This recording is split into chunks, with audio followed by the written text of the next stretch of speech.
the 18th parak of Meiser Karbonos over here. Two people are holding the knife. Shnaim she'achazu, right? Sounds like the name of a chapter of the Mishneh. Shnaim she'achazu, right? Two people holding the knife. So it's the 18th parak, the 17th halacha, by the 16th halacha. By the way, the next halacha is one of these major machlokuses, the Ravid and the Rambam. So let's look at it right now. You don't have Ravid in that edition you're looking at. That's the drawback. The Makbili is great. Oops, wrong. But he didn't put in the Ravid. And then the Korean is great but it doesn't have the Olonosei Kalim. And the Frankel is great because it has everything. And it's all in small print and it's overwhelming, but whatever. Yeah, but we don't have the big Frankel here. We should have gotten the big Frankel. Wait, nope, this is Tamina Musafir. Here we go. Yeah. What is this? Did you read the Achris Davar in the Frankel edition? Talks about all the different Kis V'Yad he went through and all that. That was a big deal. Who's sending me things? Okay. No, this is not relevant for the shear.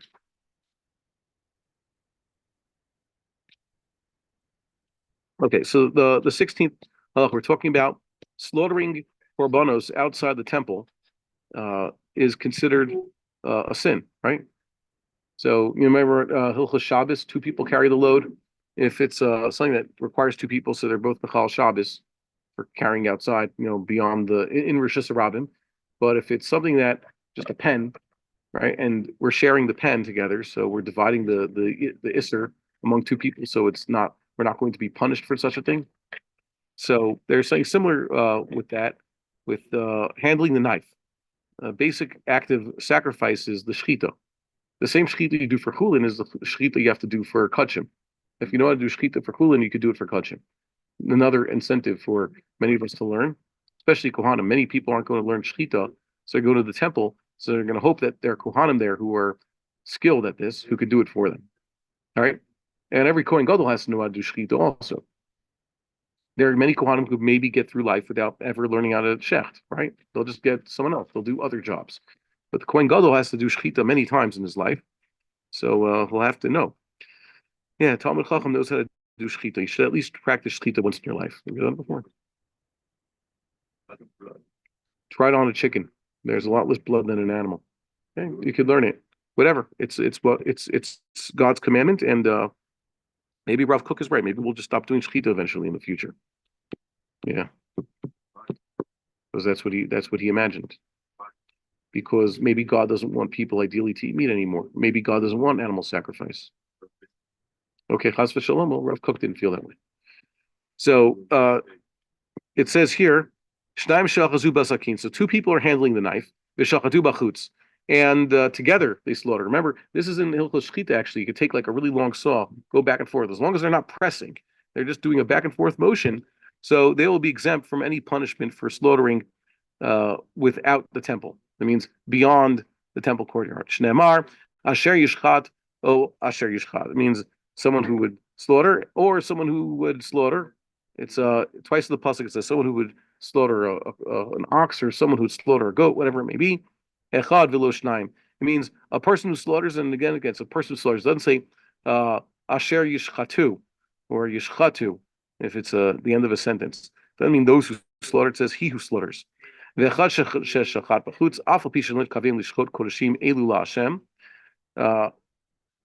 one who did slaughter outside the temple, even though he didn't intend this to be for God.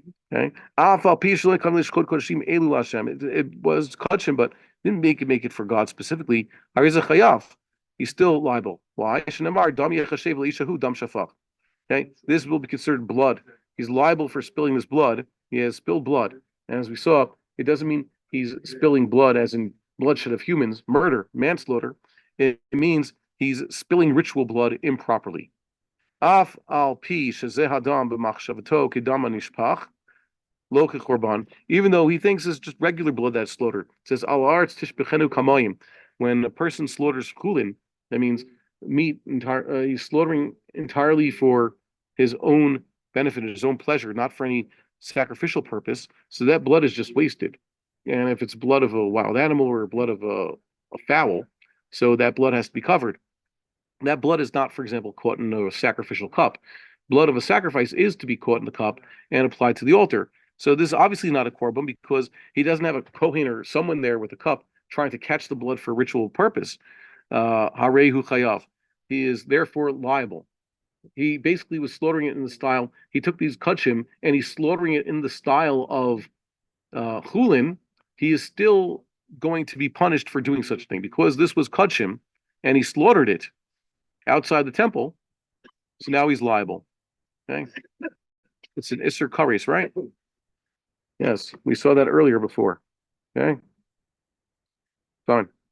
Let's move on to the next halacha. This involves a major machlokes, Rambam and Ravid, as we just said. We could go into it.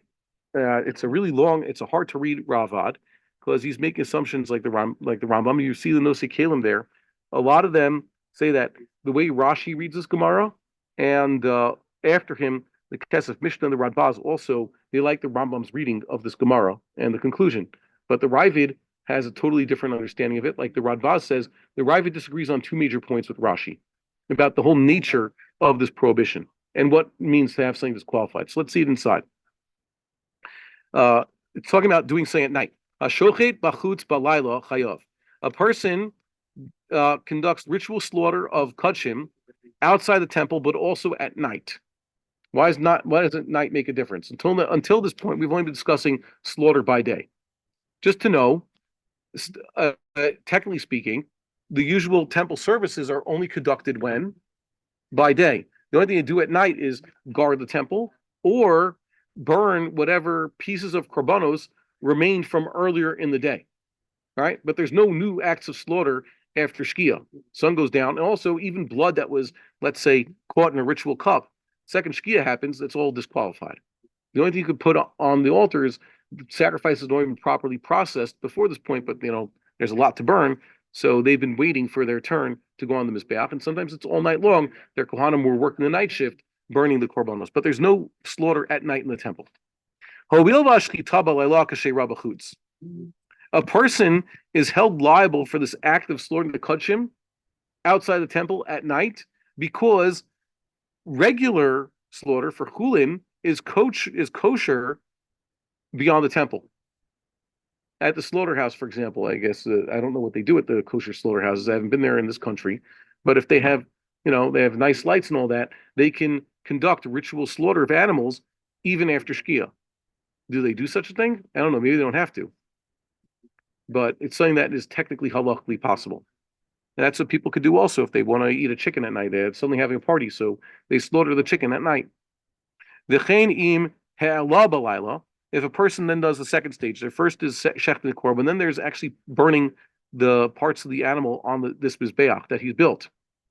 So he's using a mizbeach beyond the temple. So he does the second stage of bring the korban. He puts it on his altar and burns it on his altar at night. It had been slaughtered at night. That's one chiyuv. And now burning on the altar, yet another chiyuv. He's hit with two prohibitions. If he had slaughtered this animal within the temple courtyard at night, how he got away with this, I don't know, but just a case where somehow a person slaughtered an animal in the temple at night after the Kohanim had closed up shop. And then he burned it on the altar that he had built outside the temple, right outside in the Chil, for example. That's already considered shchitat chutz. So he's exempt from doing such a thing. Lefi shelo hela ela davar pasul. That which he burned on this altar, elevated. That which he elevated on this altar is something that already had been disqualified. How is it disqualified? There's no such thing as a kosher act of slaughter at night in the temple. So because he slaughtered in the temple at night, it's already disqualified. So it's inherently disqualified. And he then put it on his own altar. He's putting disqualified meat on the altar, so he's not going to be hit with another prohibition. This is where the Ravid, by the way, disagrees. The Ravid sort of asks, But when he slaughters something at night, it's already disqualified. So why would burning it on the altar at night that he had built be a second prohibition? Good question, right? Yeah, that's the Rava's question. The Rava said the Rambam just said slaughtered something in the temple at night. Oh, it's puzzle because there's no such thing as anything slaughtered in the temple. But this particular animal, the Rambam says, I can understand that there was an act of slaughter on this animal outside the temple because it's kachim. So because you could slaughter chulin outside the temple, it'll be hit with a liability, and then burning it on his altar also another liability. The Rav would say, yeah, but it's still puzzle. It was kachim. He did slaughter it outside. If it had been chulin, it would have been a kosher shechita, but it's not chulin. It's kachim. So it's a little bit contradictory here. And so too, let's say he had received the blood of this animal in a non-sacred vessel within the temple, v'zarak b'chutz patur. So because he received the blood in a non-sacred vessel, and then took that non-sacred vessel of the blood and applied it to his own backyard altar. Remember, applying the blood is also an act of sacrifice, but outside the temple, he should be hit with a prohibition. He won't be held liable for such a thing. Wow. Why? It must be very dry here. Why? Because it had already been disqualified because it put in this disqualifying cup. Okay, so you see here that there's what to disagree. I'll read the Korean to make it easier because he just gives the bottom line, but then I'll read the Ravid inside. And the Ravid inside is a little bit harder, but still good here. He latches on this line of the Rambam. Shochet b'chutz b'layla, according to the Ravid, al shchita ve'al ha'alaya b'layla patur. If he slaughters, the first act of slaughter, he's patur. And also burning it on the Mizbeach at night, he's patur. It's forbidden, but he won't be hit with these two liabilities that Rambam mentioned in the first sentence. By the way, like we've seen before, the Rambam writes here, ha'alaya. This is the shorish ayin lamid silent hey. So the name of this verb, he says with a yud at the end, ha'alaya, like hodaya. But sometimes you have it, ha'ala'ah, with the aleph instead of a yud, like hoda'ah. What's between hoda'ah and hodaya? Really, one's a little bit more biblical Hebrew form, like the truer form, because there's a proper yud. There's no aleph in the shoresh. If you have a word like ha'ala'ah or hoda'ah, you're saying that the aleph is part of the shoresh. Usually, when you have a word like that, like nifla'ah, the aleph is part of the shoresh. Although there are a few examples already in biblical and Mishneh Hebrew where even though there's supposed to be two different shoreshes, one's with an aleph at the end, one's with the hey, they're used interchangeably. Best example, likrot and likro. Likrot means to happen, kuf resh hey. And likro means to read, kuf resh aleph. Well, already Chazal, when they're talking about reading Kriyas Shema and Hallel, they use likrot instead of likro with the hey form. And already in Parshas Shmos, Nikra Aleinu, God has chanced upon us. Elohei Avrim Nikra Aleinu. In one case, it's written Nun Kuf Reish Hey from the Shoresh Keri, and it just chanced upon Kuf Reish, which is similar to Kuf Reish Hey, and sometimes with the silent Aleph, like called upon us Kuf Reish Aleph, and the same thing with the Shoresh Pei Lamed Aleph and Pei Lamed Hey, Pele. Differentiation. Some Rishonim take it. No, this is one Shoresh and that's one Shoresh. They mean totally different things. But there's examples where they're used interchangeably. So silent aleph or silent hey at the end of the shoresh is maybe an afkamina, maybe not. But we see here in our editions of the Rambam, it's with a yud, right? Ha'alaya. But the people who wrote the commentary here used an aleph. Okay, that's the first thing. So the Ravid disagrees on 2 points. Let me read you what the Ravid says, and or I'll just tell you my argument of the Rambam Ravid outside because I'll save time. We'll be able to cover more things. If one were to slaughter outside by day, and then burn the offering outside. Okay, slaughtered it by day, just like Ron. We all agree on that one. The korban was slaughtered outside the temple at day, and then burned the offering also on that mizbeach. He should be liable for the latter. Right? Why? Let's ask why. He's liable for the second thing he did, burned it, but that it's already been disqualified the act of slaughter that was done during the day, right?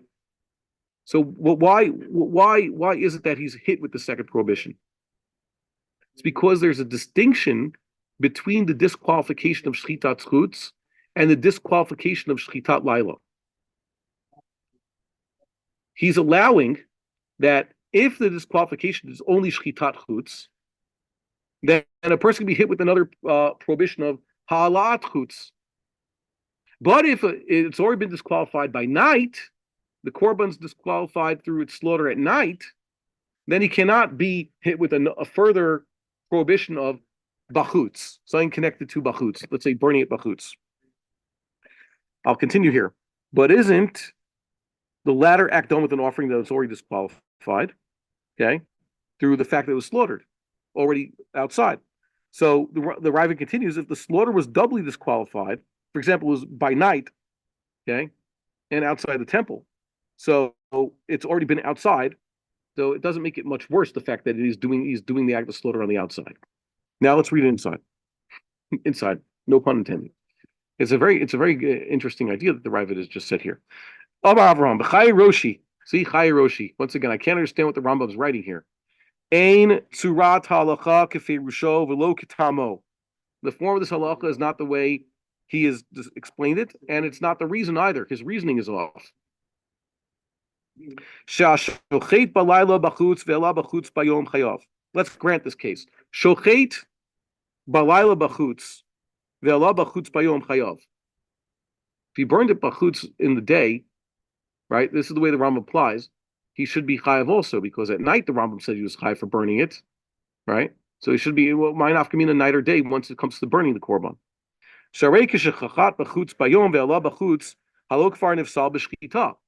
If he did a shchita b'chutz, regular case, during the day, and then burned it on the altar, once again by day, he's burning something that's already been disqualified. Yet he's still hit with the prohibition, right? Okay? But the zevach was already disqualified through his slaughter. Yet he's still chayav for burning it that very day outside the temple. So what's going on? It's not that something's been disqualified. This korban's been disqualified through this act of shechita. So now he can't get hit by a second prohibition. He can. Mali chad psula dechutz, mali trei psule chutz. One psul chutz, two psul chutz. What does it matter to me? This has already been slaughtered bachutz, so I could burn it bachutz also. I'll get hit with the punishment, but they're both psulim. Yet in this case, he gets hit with the prohibition because it's daytime. If he were to actually slaughter korban in the temple, but at night, perfectly cromulent slaughter, just 5 minutes too late, it's after shkia, and then burned it bachutz outside during the daytime.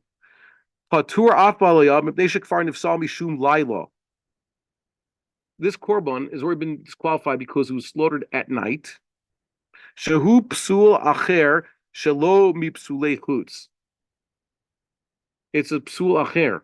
Slaughtering something at night has ruined it already, so it can't be connected to psulei chutz. When you slaughter by day outside the temple, then burn it by day, those are two psulei chutz. So he's just continuing this avera. And that's what the Torah was referring to. But once a korban's been slaughtered at night, it's ruined. There's no other question what can be done. It doesn't matter when you burn it.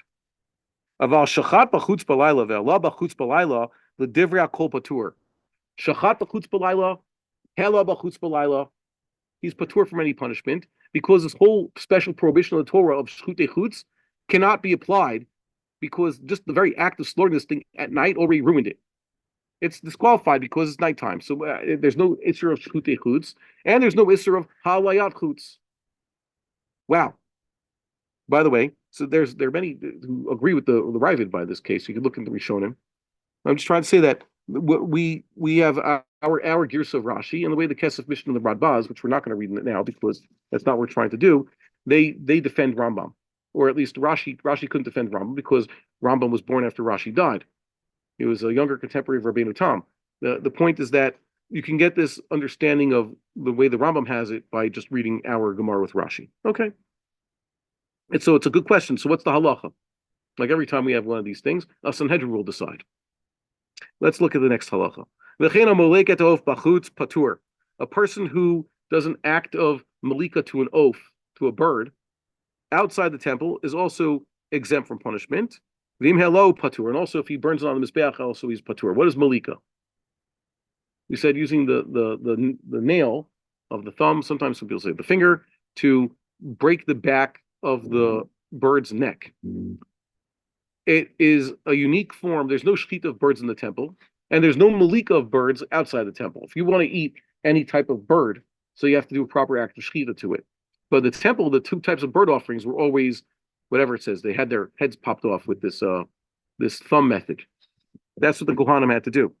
So this is a unique form. If he does it outside the temple, he's just made a nevela. Outside the temple, with nimlach. That's a unique thing. The chatas ha'of that the Kohanim eat has basically been nimlach. It had its head popped off from behind. It wasn't shechted. Normally that'd be non-kosher. Technically speaking, you could shecht with the thumb if it was sharp enough. If you sharpen your nail, we could. But you want to do that, and you couldn't do it in malika. Malika is pressure. Okay, malika is push the nail through the bird's neck, and shechita is running the sharp blade across the neck, so in order to sever, the food pipe and the windpipe. Totally different things. But technically speaking, if you sharpen your nails enough, you could do that to even a chicken or a cow. Can you sharpen your nails like that? You have to grow them long and sharpen them properly. Nails are very difficult to sharpen, by the way. The material they're made of, you could sharpen them, but they would just regularly they would dull very quickly. It's not like it's a Japanese steel knife that you sharpen it stays sharp for a very long time. Just because you could sharpen a material doesn't mean it stays sharp. You know what happens? Glass as a naturally erosive is naturally eroded. How can you any type of glass shard? How can you smooth it? Put it in water. If there's any type of motion in the water, it'll smooth the glass, right? It'll round its edges. By the way, that's why you don't have to worry about recycling glass bottles. What's the easiest way to recycle a glass bottle? Put it back into nature. Yeah, smash it. Go to a rocky beach and smash it against the rocks, and the glass shards will get eroded back into sand by the waves, like the sand itself. Well, no, you get 30 alga rope back. You have to pay for that. Yeah, because of the climate religion. I know. Yeah, there's aluminum. The Earth's crust is made of aluminum and silicon dioxide. Aluminum is aluminum that you use to make cans and other things, and silicon dioxide is glass. So yeah, there's no reason to recycle these things. Just put them back into the earth. That's where they came from. Because I said the climate religion. Okay, it's a climate tax because they believe in this, whatever. It's a pagan religion that worships the earth as though we are committing crimes against it. We have to therefore do some acts of penance for it. Next. Malak bifnim ve'ela b'chutz. He did a proper belika to this bird offering, but then burned it on his mizbeach outside the temple. Chayav al ha'alaya. So that's that he is held liable for doing such a thing because he burned a korban outside the temple. Okay, Sham Taleo Lo Techlet says, there you shall burn your burnt offerings, and within the temple. So doing it beyond the temple is a sin. Let's say he slaughtered the bird offering in the temple. He's not supposed to slaughter a bird offering in the temple. He's supposed to do malika. He used a knife and slaughtered the bird, and then burned it outside the temple on his altar. So he's exempt for that act. Why? Because what he already burned had already been disqualified through this act of slaughter. He basically what he burned on the altar is only something that was fit to was unfit already to be offered as a korban because it had been slaughtered. The person slaughters a bird offering outside the temple, actual slaughter, and then burns it on his altar outside the temple. Now he's hit with two liabilities. Because slaughtering a bird outside the temple is kosher, right? Normally, he slaughters any bird outside the temple, it'd be kosher. And Varei kam malika bifnim. So that's like doing the malika bifnim. And of course, now the Ravid's going to disagree with the Rambam also on this point, because the Ravid said once you do an improper act of slaughter, or once you're burnt something, it shouldn't have been whatever. It's already been disqualified, and it's not because of chutz. So it's like that. So we read the Ravid here. Amar Ramzo Tam Ein Bo Tam. Okay, this Tam is not a reason. Okay? No, I don't hold of it anyways. The only thing he's hit with if he slaughters a bird is what he would have been if he had done this to a behema. Okay, so you see he continues his disagreement with the Rambam is true with regarding both behemoths and with Ifis. How exactly he reads the Gemaras is it's a good question. So that ends this parak. Let's go into the next parak. See, basically, who the halacha follow, Ravid or Rambam? Whoever the Sanhedrin goes with, or maybe no opinion. Maybe it'll be a compromise. Remember, Ravid and Rambam are both deriving this from the Gemara, right? But the Gemara itself was a discussion among Chazal. There's disagreements there. How did Chazal resolve these difficulties? They take a vote. So everything will be put to a vote. I'd like to see how exactly they decide in the future. The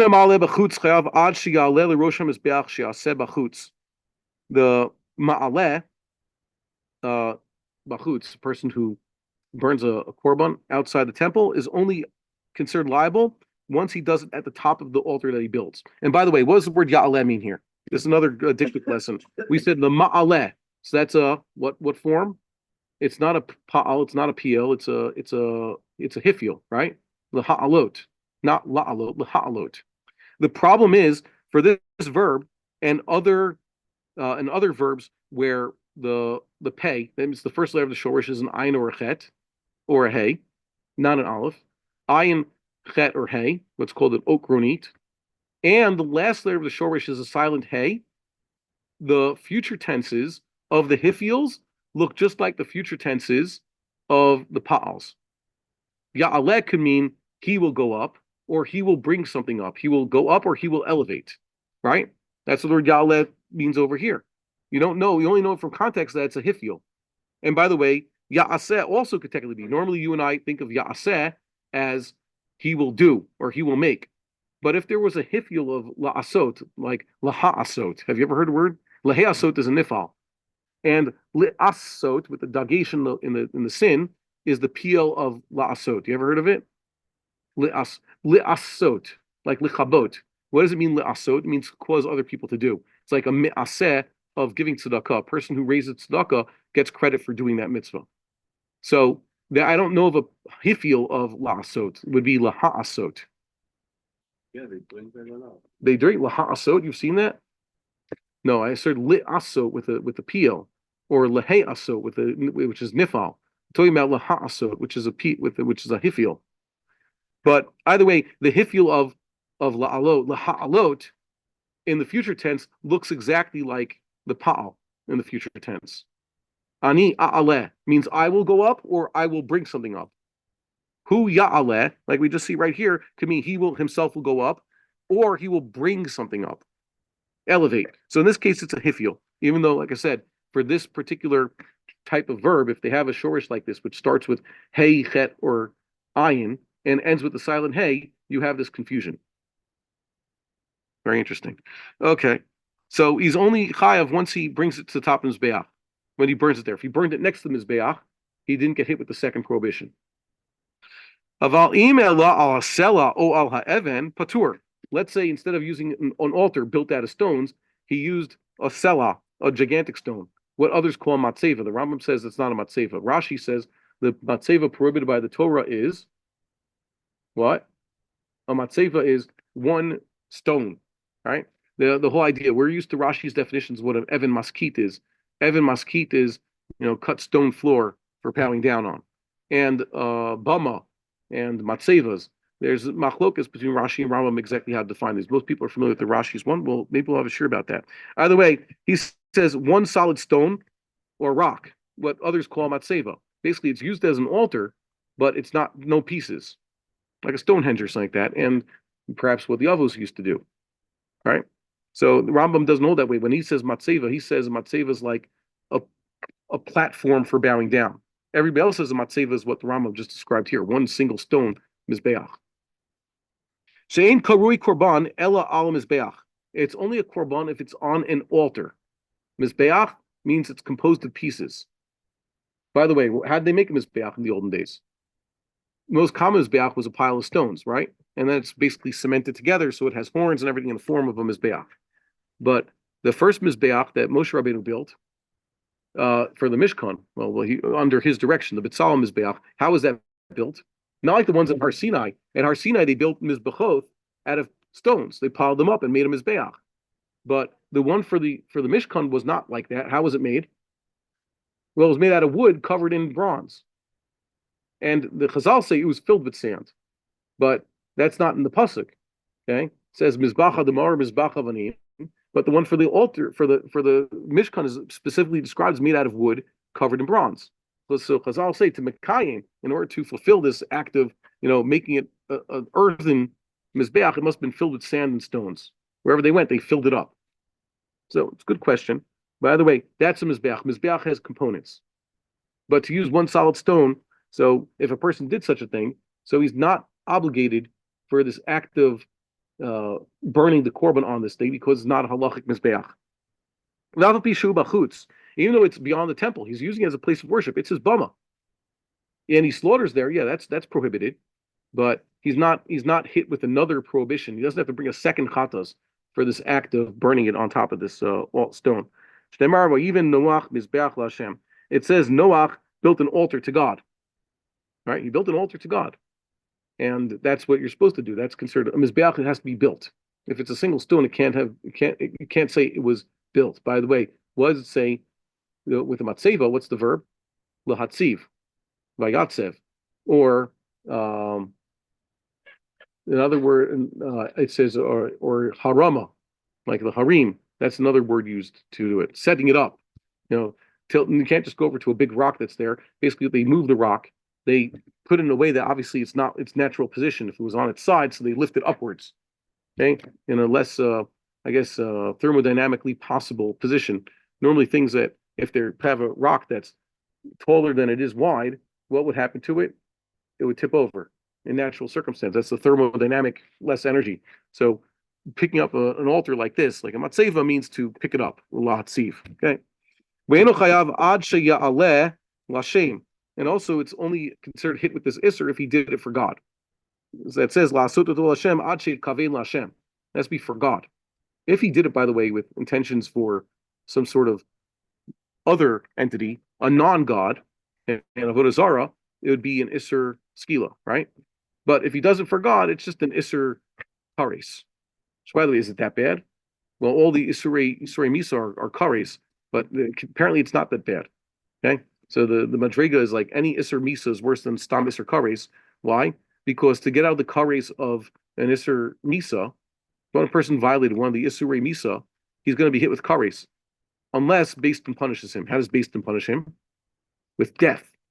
But if a person has a Kares hanging over his head because something he did, and it's just an Isser Malkus, or sorry, it's remedied by Malkus, so the Bastin doesn't have to kill him. They give him the Malkus, and now he's safe from the Kares.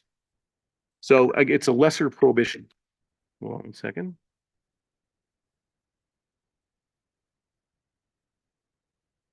Okay. I think we should do one more halacha. Are you coming with us, by the way, after this? Special guest is coming. Yeah. Okay. I have personal reasons to go, so we're going to make this shorter here. Further, he's only hit with the prohibition or liability for burning something that itself was fit for the Mizbeach. Something you're supposed to burn on the Mizbeach. Could go in ha'olah, like a burnt offering. Shneimar, asher ya'aleh olah, a person who elevates a burnt offering. Ma'olah sheruya la'ishim, just like an olah is fit to be burned on the fire. Af kol sheruya la'ishim hu shechayav al ha'aleh. So too, anything else that could have been burned on the fire, that's what he is held accountable for if he burned bachutz. So now the Chazal said there's exceptions. Mikanam ru chachamim. So, by the way, I just have Mikanam Maru in my printed edition. He's talking about the sages, but do you have the word chachamim in there? Third halacha in 19th parak. Mikan Amaru chachamim.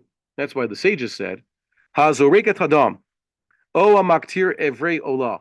O emrim. O komets. O levona. O ktoret. O minchat kohanim. O minchat nesachim. O anasech shloshet lugin yayin. O shloshet lugin mayim.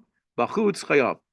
They said whoever burns any of these things that normally were burned on the Mizbeach in the base of Mikdash, so he'd be held liable. What is it? The blood that goes on the Mizbeach. Maktir evrei olah, burning the pieces of the olah, the entrails, the komets. That's the handful of flour that's taken from the meal offering. The levona, the frankincense, that's part of the meal offering. The ketores, that's not burnt on the outer Mizbeach, it's burnt on the inner Mizbeach, but still burnt. in fire. Oh, minchas kohanim. Any mincha that a kohen would bring is entirely burnt. It's not eaten. Oh, minchas nesachim. The minchas nesachim are menachos that accompany larger korbanos of meat. Also, those aren't eaten by kohanim. Oh, menasech shloshet luchim yayin. Person who pours 3 log of wine on the altar. Right? That's a regular libation. Wine is never drunk in the temple. Wine is a korban. It's always put on the altar. As a matter of fact, it's forbidden for kohanim to drink wine. Right? That'd be a terrible sin. Or 3 lugs of water. Okay? It's about 3 liters, by the way. A log, as we saw, is just about a liter. Why is water burned on the mizbeach? Well, it's not burned, but it's poured also like a libation on sukkahs. If he did this bachutz chayav shnemar lo yivi enu la sodoto, he would not bring it to Hashem to break it a korban. Kol mitkabel b'fanim chayavino lav bachutz. Whatever is acceptable within the temple, so he's liable for bringing that outside the temple. Last halacha. Aval zoreg shari hadam bachutz. But if a person were to sprinkle leftover blood in out beyond the temple, what's the shari means? He caught the Kohen caught the blood in a sacrificial cup, and then let's say it's a chatas, he put it on the mizbeach the way he's supposed to. There's a lot of extra blood left. That's shari hadam. Afilu shari damim apnimiyim patur. That blood is already, service has been done already. So if he were to then apply that to some outer mizbeach, even if it's a type of blood that had to be sprinkled on the inner mizbeach or on the paroches, right? There was a certain korbanos that the blood was taken into the actual temple edifice and put on the inner altar, and also sprinkled in front of the Ark of the Covenant and on the paroches. Remember, like on Yom Kippur, right? It says rikat shari adam shari mitzvahim ve'enon me'akavin. The throwing this extra blood, usually it's spilled out onto the mizbeach or some other place. That's just leftovers of the mitzvah, and it's not ma'akiv. The mitzvah had already been done, so that if he'd taken that out to the mizbeach, taken to his own mizbeach, he wouldn't have been hit with a prohibition. If his libation of water or wine is less than these 3 log, and that's done bachutz, he's exempt. Whether it's most days of the year or the days of Sukkot, when there's an actual water libation. Because it's less than the minimum shiur of these things. Okay. So that's not the type of thing he could have done in the actual Beis HaMikdash, so he's not going to be hit with a prohibition when he does it beyond. And then he says other things, burning besar chatas, besar asham, besar shlamim, those are all supposed to be eaten. So if he burns that on his altar outside the temple, he's also not going to hit with a prohibition. Shari menachos, the part of the menachos that the kohanim eat, that's not supposed to be burned on the mizbeach. Or lechem aponim, for example. Those are all things that are eaten. So if he burns those on his mizbeach outside the temple, he's not going to be held liable. Okay, we'll stop it here so we can go do what we have to do. Don't forget, share your questions and comments. Close to the prayer that we see the rebuilding of the temple speedily in our days, the destruction of Israel's enemies. Shalom, Winnie Sahon, Shabbat Shalom. Be good. We would like to encourage our viewers to share these videos with friends and send in your responses. If you would like to obtain Birkon Nusach Eretz Yisrael, or invite the rabbi for a speaking engagement, please email us at office@machonshilo.org.